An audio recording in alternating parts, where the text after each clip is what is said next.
Welcome back to our channel.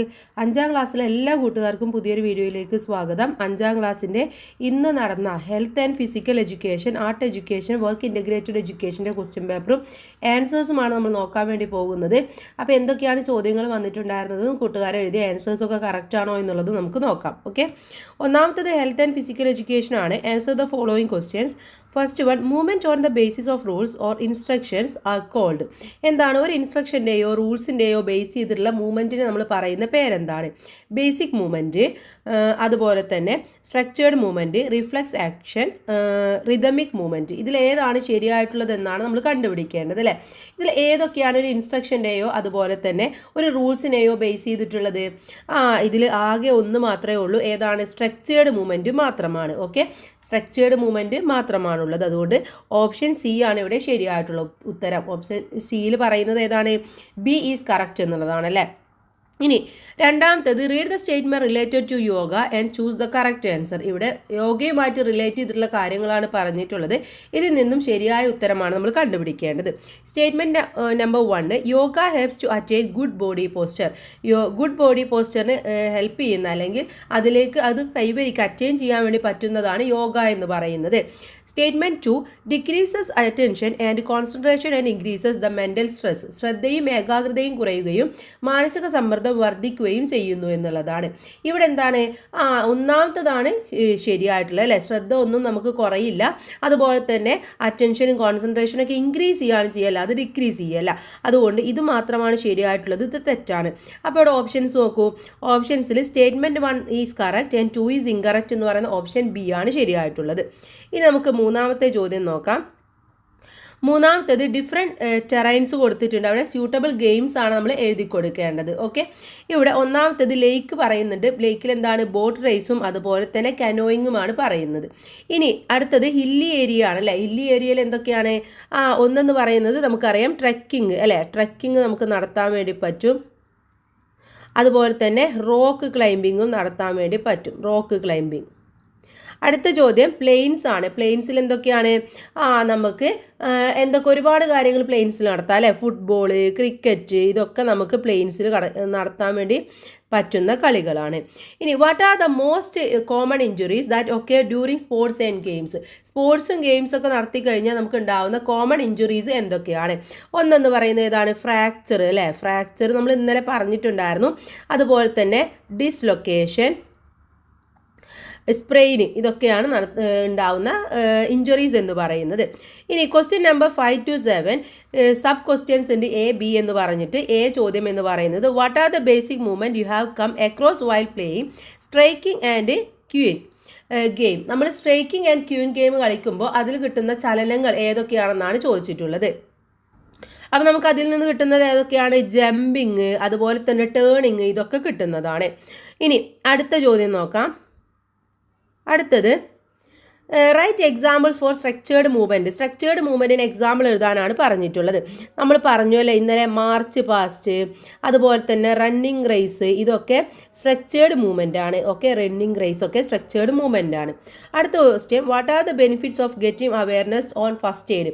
First എയ്ഡിനെ കുറിച്ചിട്ടുള്ള അറിവ് നേടുന്നത് കൊണ്ടുള്ള ബെനിഫിറ്റ്സ് എന്തൊക്കെയാണെന്നാണ് ചോദിക്കുന്നത്. അപ്പോൾ ഫസ്റ്റ് എയ്ഡ് അറിഞ്ഞു കഴിഞ്ഞാൽ എന്താണ്? നമുക്ക് ഒരാൾക്ക് എന്തെങ്കിലും അപകടം പറ്റിക്കഴിഞ്ഞാൽ ആ ഒരു സ്ഥിതിയെ മെച്ചപ്പെടുത്താനല്ല, ഒന്നും കൂടെ മോശം രീതിയിലേക്ക് പോവാതിരിക്കാൻ വേണ്ടിയിട്ട് നമുക്ക് ചെയ്യാൻ വേണ്ടി പറ്റുന്ന കാര്യങ്ങൾ ഈ ഫസ്റ്റ് എയ്ഡിലുണ്ട്. അപ്പോൾ അതുകൊണ്ട് തന്നെ ഫസ്റ്റ് എയ്ഡ് അറിയുക എന്ന് പറയുന്നത് ഒരാളുടെ ജീവൻ രക്ഷിക്കാൻ തന്നെ കാരണമാണ്. അടുത്ത ചോദ്യം, വാട്ട് ഈസ് ഫസ്റ്റ് എയ്ഡ്? എന്താണ് ഫസ്റ്റ് എയ്ഡ്? ഒരു അപകടം പറ്റിക്കഴിഞ്ഞാൽ അയാളുടെ മോശം രീതിയിലേക്ക് പോവാതിരിക്കാൻ വേണ്ടി നമ്മൾ കൊടുക്കുന്ന റെമഡീസ് ആണ് ഫസ്റ്റ് എയ്ഡ് എന്ന് പറയുന്നത്. അടുത്ത ചോദ്യമാണ് 7th question, what are the benefits of Bhujangasana. ഭുജംഗാസനയുടെ ബെനിഫിറ്റ്സ് എന്താണെന്നാണ് ചോദിച്ചിട്ടുള്ളത്. ഭുജംഗാസനയുടെ ബെനിഫിറ്റ്സ് എന്ന് പറഞ്ഞാൽ ഒന്നെന്ന് പറയുന്നത് നമ്മുടെ ബാക്ക് ബോണിന് എന്ത് സ്ട്രെങ്ത്തും കിട്ടും, അതുപോലെ തന്നെ നമുക്ക് കോൺസെൻട്രേഷൻ കിട്ടും, നമ്മുടെ ഡൈജഷൻ സിസ്റ്റം ഇമ്പ്രൂവ് ചെയ്യാൻ വേണ്ടി പറ്റും. അതൊക്കെ നമുക്ക് ചെയ്യാൻ വേണ്ടി അതൊക്കെ നമുക്ക് കിട്ടുന്ന ബെനിഫിറ്റ്സ് ആണ്. അടുത്ത ചോദ്യം നോക്കൂ. What are the safety equipments while playing cricket. Cricket കളിക്കുമ്പോൾ നമുക്ക് എന്തൊക്കെ പ്രിക്കോഷൻസ് അല്ലെങ്കിൽ എന്തൊക്കെ എക്യുപ്മെൻറ്റ്സ് ആണ് സേഫ്റ്റിക്ക് വേണ്ടി എടുക്കാൻ വേണ്ടി പറ്റുന്നത്? ഒന്നെന്ന് പറയുന്നത് ഹെൽമെറ്റ് അല്ലേ. ഹെൽമെറ്റ്, അതുപോലെ തന്നെ നമുക്ക് എൽബോ ഗാർഡ്, ലെഗ് ഗാർഡ്, ഇതൊക്കെ എടുക്കാൻ വേണ്ടി പറ്റും. ഓക്കെ, ഗാർഡ്സ് എടുക്കാം. ലോങ് ഷോക്സ് ധരിക്കണം. അതൊക്കെ നമുക്ക് എന്താണ്? നമുക്ക് വേണ്ട ഇതാണ്. അതുപോലെ ബൂട്ട്സ്, ഇതൊക്കെ നമുക്ക് ആവശ്യമായിട്ടുള്ളതാണ്. അടുത്ത ചോദ്യം 8th ക്വസ്റ്റ്യൻ ആണ്.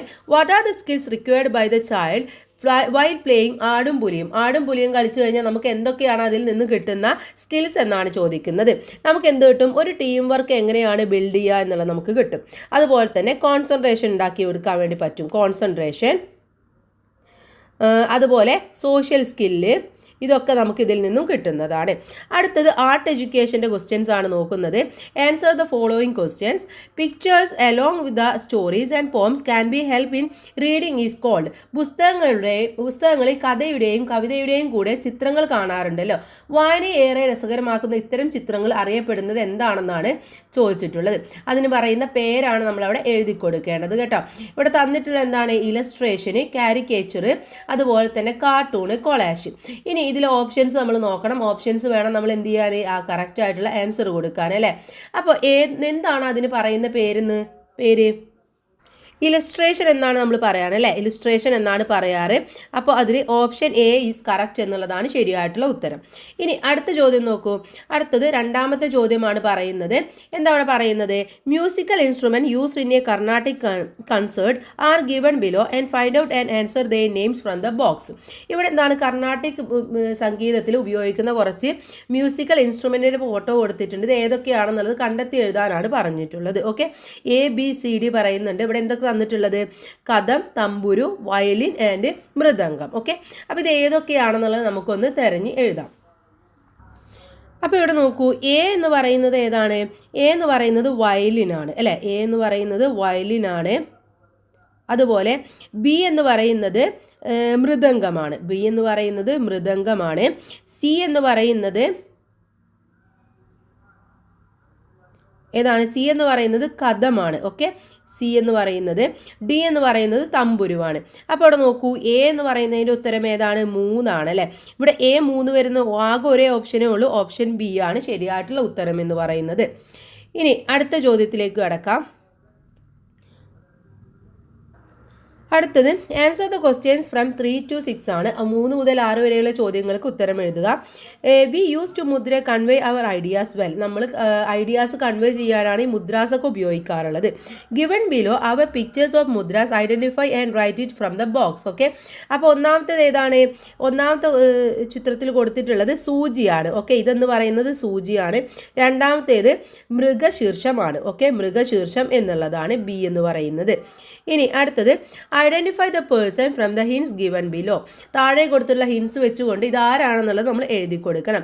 She came to acting through the political drama movement in Kerala during 1950s. 1950കളിൽ കേരളത്തിൽ ആരംഭിച്ച രാഷ്ട്രീയ നാടക പ്രസ്ഥാനത്തിലൂടെ നാടകരംഗത്തേക്ക് തുടക്കം കുറിക്കുകയാണ് ചെയ്തത്. She made her debate and the play ഇജു നല്ല മനുഷ്യനാവാൻ നോക്ക്. ഇജു നല്ല മനുഷ്യനാവാൻ നോക്ക് എന്ന നാടകത്തിലൂടെയാണ് അവർ ശ്രദ്ധേയമായിട്ടുള്ളത്. She received award like a Kerala Sangeetha നാടക academy award and Kerala state film award. അപ്പോൾ നാടക അക്കാദമി അവാർഡ്, കേരള സംഗീത നാടക അക്കാദമി അവാർഡ്, കേരള സംസ്ഥാന ചലച്ചിത്ര അവാർഡ് തുടങ്ങിയവ ഒക്കെ ഇവർക്ക് ലഭിച്ചിട്ടുണ്ട്. Born in Nilambur, Malappuram district. ഇവർ മലപ്പുറം ഡിസ്ട്രിക്റ്റിൽ നിലമ്പൂരാണ് ജനിച്ചിട്ടുള്ളത്. ഇതാരാണ്? ഇത് നിലമ്പൂർ ഐഷ ാണ്. ഓക്കെ, നിലമ്പൂർ ഐഷ. ഇനി 5ാമത്തെ ചോദ്യം നോക്കാം. We become emotional when an actor cries in a film. എന്താണ്? സിനിമയിൽ ഒരു നടന് അല്ലെങ്കിൽ നടി കരയുന്നത് കണ്ടാൽ നമുക്കും ആ ഒരു ഇമോഷൻ വരാറുണ്ട് അല്ലേ. So why do we feel sad even if we know that they are not crying in real. ശരിക്കും നമുക്കറിയാം അത് റിയലായിട്ട് കരയല്ല എന്നുള്ളത്. എന്നിട്ടും എന്താണ് നമുക്ക് ആ സങ്കടം തോന്നുന്നത് എന്നാണ് ചോദിക്കുന്നത്. കാരണം എന്താണ്? നമ്മൾ ആ ഒരു ഇമോഷൻ നമ്മൾ ഉൾക്കൊണ്ടുകൊണ്ടാണ് ആ ഒരു സിനിമ കാണുന്നത് അല്ലേ. അപ്പോൾ അവരുടെ മുഖത്ത് ആ ഒരു എക്സ്പ്രഷൻസ് ഒക്കെ കാണുമ്പോൾ നമുക്കും അത് ശരിക്കും ഫീൽ ചെയ്യുകയാണ് ചെയ്യുന്നത്. അടുത്ത ചോദ്യം നോക്കൂ. Carnatic music is based on saptaswaras. സപ്തസ്വരാസിനെ ബേസ് ചെയ്തിട്ടാണ് കർണാടിക് സംഗീതം ഉള്ളത്. The 7 tones of Carnatic music are given in the ascending order. Complete the list by drawing writing in the descending order. അപ്പോൾ ഇവിടെ സപ്തസ്വരാസിനെ എങ്ങനെ എഴുതിയിട്ടുണ്ട്? അസെൻഡിങ് ഓർഡറിൽ എഴുതിയിട്ടുണ്ട്. ഇത് നമുക്ക് എന്ത് ചെയ്യണം? ഡിസെൻഡിങ് ഓർഡറിൽ കറക്റ്റ് ആക്കിയിട്ട് എഴുതാനാണ് പറയുന്നത്. ഓക്കെ, അപ്പോൾ ഇത് കൂട്ടുകാർ ഇത് എഴുതിയിട്ടുണ്ടാവും. അടുത്ത ക്വസ്റ്റ്യൻ നോക്കാം നമുക്ക്. 7th A B ആണ് നോക്കേണ്ടത്. 7th A എന്ന് പറയുന്നത് 7ലെ A question. Picture of different dance from form from various countries are given below identify and write their names എന്നുള്ളതാണ്. ഓക്കെ, അപ്പോൾ ഒന്നാമത് എന്താണെന്ന് മനസ്സിലാവുന്നില്ല. രണ്ടാമത്തെന്ന് പറയുന്നത് ഒഡീസി ആണ്, മൂന്നാമത്തത് മണിപ്പൂരിയാണ്, നാലാമത്തത് നമ്മുടെ റെഗൻ ടെൻസ് ആണ് അല്ലേ. അതുപോലെ തന്നെ ഈ എന്ന് പറയുന്നത് ചവിട്ട് നാടകമാണ്. ഓക്കെ, ഇനി അടുത്ത ചോദ്യം നോക്കാം. Little frog is afraid to jump in to the pond because of the big fishes. ഭയങ്കര വലിയ മത്സ്യങ്ങൾ കണ്ടപ്പോൾ കുളത്തിലെ കുഞ്ഞു തവളക്ക് വെള്ളത്തിലേക്ക് ചാടാൻ ഒരു പേടി തോന്നുകയാണ്. ഈ look that the pond from a distance, ഒരു കുറച്ച് ദൂരെ നിന്നിട്ട് അതിനെ നോക്കുകയാണ്. Draw this scene and colour it. അപ്പോൾ എന്ത് ചെയ്യണം, ആ സീന് നിങ്ങൾ വരച്ചിട്ട് കളർ കൊടുക്കാനാണ് പറയുന്നത്. ഓക്കെ, അപ്പോൾ അതെന്താ ചെയ്യുക, നന്നായിട്ട് വരച്ചിട്ട് ഒന്ന് കളർ കൊടുക്കുക. നിങ്ങൾക്ക് അറിയാലോ ഒരു പേടിച്ചിരിക്കുന്ന ആ ഒരു മുഖമൊക്കെ അല്ലേ, അതാണ് നിങ്ങളവിടെ വരച്ചു കൊടുക്കേണ്ടത്. ഇനി അടുത്തത് വർക്ക് ഇൻ്റഗ്രേറ്റഡ് എഡ്യൂക്കേഷൻ ആണ് നോക്കാൻ വേണ്ടി പോകുന്നത്. Read the statement carefully. ഒന്നാമത്തെ statement, managing the expense according to the income is budget. എന്താണ്, വരുമാനത്തിനനുസരിച്ച് ചെലവുകളെ ക്രമീകരിക്കുന്നതാണ് ബഡ്ജറ്റ് എന്ന് പറഞ്ഞാൽ. രണ്ടാമത്തെ statement, by preparing budget we can reduce unwanted expenses. എന്താണ്, ബഡ്ജറ്റ് തയ്യാറാക്കുന്നത് വഴി അനാവശ്യമായിട്ടുള്ള ചെലവുകൾ കുറക്കാൻ വേണ്ടി നമുക്ക് സാധിക്കും. Statement number 3, spending more money than your income is a good budget. എന്താണ്, വരുമാനത്തേക്കാൾ കൂടുതൽ തുക ചെലവാക്കുന്നത് ഒരു നല്ല ബഡ്ജറ്റിൻ്റെ ലക്ഷണമാണെന്നാണ് പറയുന്നത്. ഇതിൽ ഏതൊക്കെയാണ് ശരിയായിട്ടുള്ളത്? ഒന്നാമത്തെ കാര്യം ശരിയാണ്, രണ്ടാമത്തതും ശരിയാണ് അല്ലേ. അപ്പോൾ ഇവിടെ ഓപ്ഷൻസ് നോക്കൂ. സ്റ്റേറ്റ്മെൻറ്റ് 1 and 2 ആർ കറക്റ്റ് എന്ന് പറയുന്ന ഓപ്ഷൻ സി ആണ് ശരിയായിട്ടുള്ള ഉത്തരം എന്ന് പറയുന്നത്. ഇനി അടുത്ത ചോദ്യത്തിലേക്ക് കടക്കാം. അടുത്തത് മാച്ച് ദ കറക്റ്റ് വൺ ആണ്. നമുക്കൊന്ന് നോക്കാം. ഇവിടെ കൊടുത്തിട്ടുള്ളത് നോക്കൂ. ഒന്ന് സെല്ല് എന്ന് പറയുന്നത് എന്താണെന്ന് കൊടുത്തിട്ടുണ്ട് അല്ലേ. Cell, switch, connecting wire, holder, ഇത്രയുമാണ് തന്നിട്ടുള്ളത്. ആദ്യത്തേത് എന്താണ്, സെല്ലാണ് അല്ലേ. സെല്ലുമായി ബന്ധപ്പെട്ടത് ഏതാണ്, to produce electricity for illumination എന്ന് പറയുന്നതാണ്, ഇതാണ്. ഓക്കെ, അപ്പോൾ എ എന്ന് പറയുന്നത് 3 ആണെന്ന് മനസ്സിലായി. ഇനി സ്വിച്ച് എന്ന് പറയുന്നത് എന്തിനാണ്, സ്വിച്ച് എന്ന് പറയുന്നത് to control the flow of electricity ആണ് അല്ലേ. അപ്പോൾ ഇതാണ് ബി എന്ന് പറയുന്നത്, ബി 4 ആണ്. അടുത്തത് കണക്റ്റിംഗ് വയർ എന്ന് പറയുന്നത് എന്തിനാണ്, നമ്മൾ to attach a bulb to circuit എന്ന് പറയുന്നതാണ്, അപ്പോൾ സി 2 ആണ്. ഹോൾഡർ എന്തിനാണ്, ടു കണ്ടക്ട് ഇലക്ട്രിസിറ്റിക്കാണ്. ഓക്കെ, അപ്പോൾ അവിടെ നോക്കൂ, A3, B4, C2, D1 ഏതാണ് ഓപ്ഷൻ? ഓപ്ഷൻ സി ആണ് അപ്പോൾ ശരിയായിട്ടുള്ള ഉത്തരം എന്ന് പറയുന്നത്. ഇനി അടുത്ത ചോദ്യം നോക്കാം. Anu decided to make a flexi file to keep a certificate organised. What are the materials needed for making a flexi file? ഒരു ഫ്ലെക്സി ഫയൽ ഉണ്ടാക്കാൻ എന്തൊക്കെ വേണം നമുക്ക്? നമുക്ക് ഒരു ഫയലിൻ്റെ തണ്ട് വേണം അല്ലേ. അതുപോലെ തന്നെ എന്ത് വേണം, ഒരു ട്രാൻസ്പെറൻ്റ് ആയിട്ടുള്ള ഷീറ്റ് വേണം. ഇത് രണ്ടും ഉണ്ടെങ്കിൽ നമുക്ക് ഉണ്ടാക്കാൻ വേണ്ടി പറ്റുന്നതാണ്. അടുത്ത ചോദ്യം, Sachu and Nichu plan to cultivate vegetables. സച്ചുവും നിച്ചുവും ഗ്രോ ബാഗിൽ കൃഷി ചെയ്യാൻ വേണ്ടി തീരുമാനിച്ചു. Sachu filled a grow bag with plain സോയിലാണ് സച്ചു ഇതിൽ നിറച്ചത്. But Nichu filled the grow bag the potting mixture നിറച്ചു. Whose vegetable will grow well? Why? ആരുടെയാണ്? പോട്ടി മിക്സ്ചർ നിറച്ച നമ്മുടെ നിച്ചുവിൻ്റെയാണ് നന്നായിട്ട് ഗ്രോ ചെയ്യുക. കാരണം അതെന്താണ്, അതിലാണ് ഏതൊക്കെ ന്യൂട്രീഷ്യൻസ് അതിലുണ്ട് എന്നുള്ളതൊക്കെ ആ ഒരു പോട്ടിംഗ് സോയിലാണ് ഉണ്ടായിരിക്കുക. മണ്ണിലാണെങ്കിൽ നമുക്ക് ഒരുപാട് കിട്ടുമല്ലേ, പക്ഷേ ഈ ഗ്രോ ബാഗിലായതുകൊണ്ട് ആ ഒരു സോയിലിൽ നിന്ന് കിട്ടുന്നത് മാത്രമേ, ആ മിനറൽസ് മാത്രമേ ആ ഒരു ചെടിക്ക് ഉണ്ടാവുകയുള്ളൂ. അഞ്ചാമത്തെ ചോദ്യം, suppose the expense exceeded the income in a family budget suggest 2 methods to manage the expense. എന്താണ്, ഒരു കുടുംബ ബഡ്ജറ്റ് വരവിനേക്കാൾ കൂടുതൽ ചിലവാണെങ്കിൽ നമുക്ക് അതൊക്കെ നിയന്ത്രിക്കാൻ എന്തൊക്കെ ചെയ്യാൻ വേണ്ടി പറ്റും? നമുക്ക് എന്ത് ചെയ്യാം, അഥവാ അൺവാണ്ടഡ് ചിലവുകളൊക്കെ നമുക്ക് എന്ത് ചെയ്യാം, അൺവാണ്ടഡ് ചിലവുകളൊക്കെ ഒഴിവാക്കാം. Avoid unwanted expense. ഓക്കെ, അതാണ് മെയിനായിട്ട് നമുക്ക് ചെയ്യാൻ വേണ്ടി പറ്റുന്ന ഒരു കാര്യം എന്ന് പറയുന്നത്. പിന്നെ നമുക്ക് എന്ത് ചെയ്യാം, സേവിങ്സ് നമുക്ക് കൂട്ടിക്കൊടുക്കാം. Okay, start savings. അതുപോലെ തന്നെ പാർട്ട് ടൈം ജോലിയൊക്കെ നമുക്ക് ചെയ്യാൻ വേണ്ടി പറ്റുന്നതാണ്. ഇനി in Sanu's home waste is sorted as organic and inorganic. സനുവിൻ്റെ വീട്ടിൽ വേസ്റ്റ് എന്ത് ചെയ്യാണ്, ഓർഗാനിക്കും ഇൻഓർഗാനിക്കുമായിട്ട് സോർട്ട് ചെയ്യാണ്. ഓക്കെ,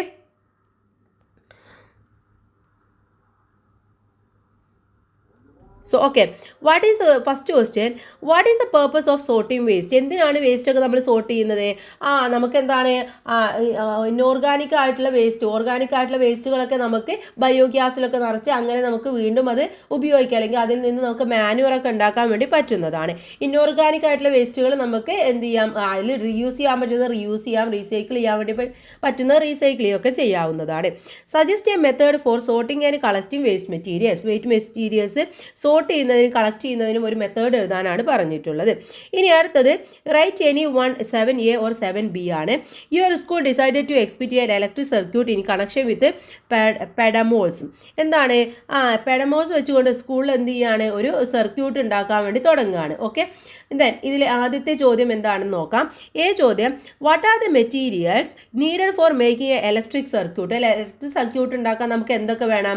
ബൾബ് വേണം, ബാറ്ററി വേണം, വയർ വേണം അല്ലേ, അതുപോലെ തന്നെ ബോർഡും വേണം. ഇനി അടുത്ത് draw and explain A simple circuit. ഒരു സിമ്പിൾ സർക്യൂട്ട് നിങ്ങൾ വരക്കുക, എന്നിട്ട് അതിനെക്കുറിച്ചൊന്ന് എക്സ്പ്ലെയിൻ ചെയ്യാം. ഒരു ചോദ്യം എന്താണെന്ന് നോക്കാം. The student of class 5 made a paper bag in Harithasabha activity. Harithasabha ആക്ടിവിറ്റിക്ക് വേണ്ടി 5ാം ക്ലാസ്സിലെ കുട്ടികൾ ഒരു പേപ്പർ ബാഗ് ഉണ്ടാക്കുകയാണ്. Manu wants to make an attractive using stencil. അപ്പോൾ മനുവിന് എന്ത് വേണം? ഒരു സ്റ്റെൻസിൽ ഉണ്ടാക്കണം. What are the materials required for stencil art. Stencil ആർട്ടിന് എന്തൊക്കെയാണ് വേണ്ടത്? പേപ്പർ വേണം അല്ലേ, അതുപോലെ തന്നെ സ്റ്റെൻസിൽ ആർട്ടിൻ്റെ ആ ഒരു ട്രാൻസ്പെറൻറ്റ് ഷീറ്റ് നമുക്ക് വേണം. Explain the method of stencil art. Stencil ആർട്ടിൻ്റെ മെത്തേഡ് എഴുതാനാണ് പറഞ്ഞിട്ടുള്ളത്. അപ്പോൾ ഇത്രയും ചോദ്യങ്ങളായിരുന്നു നമുക്ക് വന്നിട്ടുണ്ടായിരുന്നത്. എല്ലാവരും നന്നായിട്ട് തന്നെ എക്സാം എഴുതിയിട്ടുണ്ടാകുമെന്ന് വിചാരിക്കുന്നു.